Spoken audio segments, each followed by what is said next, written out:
रात का सन्नाटा था। बगदाद की गलियां खामोश थीं, मगर खलीफा हारून रशीद के दरबार में हलचल मची हुई थी। दरबारियों के चेहरे पर खौफ के साए थे और खलीफा की तेज नजरें सबको टटोल रही थीं।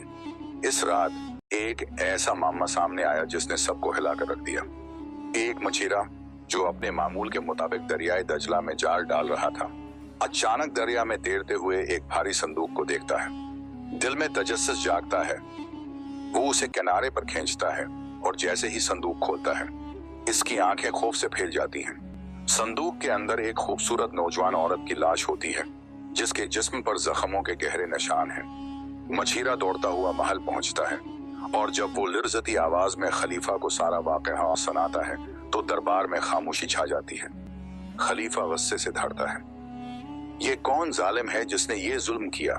अगर 3 दिन में कातिल नहीं मिला तो जाफर, तुम्हारी गर्दन अड़ जाएगी। वजीर जाफर का दिल धिक से रह जाता है।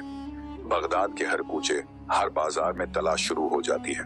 दिन गुजरते जा रहे हैं, मगर कातिल का कोई निशान नहीं।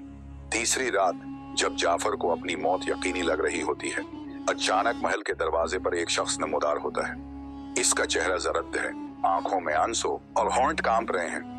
वो चीखते हुए कहता है, रोक दो, मैं ही उस औरत का कातिल हूँ। खलीफा की आंखें गुस्से से भड़क उठती हैं। क्यों मारा? क्या कसूर था? ये शख्स एक ताजिर था जो अपनी बेबी से बेहद मोहब्बत करता था। उसकी बेबी बीमार थी और वो उसे खुश करने के लिए बाजार से 3 कीमती सेब खरीद कर लाया था। लेकिन जब वो घर पहुंचा तो देखा कि उसका गुलाम बिगैर एक सेब के साथ खेल रहा था। ये कहां से मिला तुम्हें? ताजिर ने सख्त लहजे में पूछा। गुलाम हंसा और बोला, ये वही सेब है जो तुम्हारी बेबी ने अपने आशिक के लिए खरीदा था। बस एक जुमला और एक खूबसूरत जिंदगी खत्म हो गई। गुस्से में पागल ताजिर घर पहुंचा। बेबी से कुछ ना पूछा, कुछ ना सुना, बस अपनी तलवार उठाई और लम्हा भर में उसकी जान ले ली। लाश को संदूक में बंद किया और दरिया में बहा दिया। ये कहानी सुनकर दरबार में सुनाटा छा जाता है, मगर तभी अचानक एक नरम सी आवाज सुनाई देती है। बाबा, मैंने वो सेब चराया था। एक छोटा सा लड़का दौड़ता हुआ आता है, आनसून से भीगा चेहरा, लिर्जती आवाज में कहता है, बाबा, वो सेब मैंने चराया था और गुलाम को दे दिया था। मां बेकसूर थी। दरबार में एक कोहराम मच जाता है। ताजिर जमीन पर गिर पड़ता है, अपने बाल नोचने लगता है और रोते हुए चीखता है, या अल्लाह, मैंने अपनी मासूम बीबी को कत्ल कर दिया। मैं जालिम हूँ, मैं कातिल हूँ। खलीफा हारून रशीद का चेहरा सरख हो चुका था। जाफर, वो गुलाम कहाँ है? उसे फौरन मेरे सामने लाओ।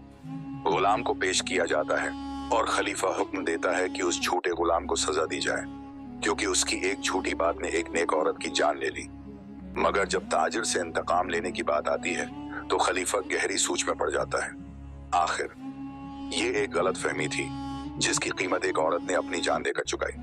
खलीफा उसे माफ कर देता है, मगर एक हुक्म देता है, याद रखो, आइंदा कभी किसी पर बगैर तहकीक के इल्जाम न लगाना, क्योंकि बाद औकात एक गलत फहमी की कीमत एक पूरी जिंदगी हो सकती है।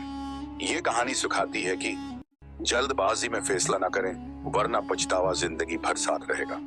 हर बात पर तहकीक करें, क्योंकि जो चीज हमें सच लगती है वो हमेशा हकीकत नहीं होती। अल्फाज में ताकत होती है। एक जुमला किसी की जिंदगी संवार सकता है और एक जुमला किसी की जान ले सकता है।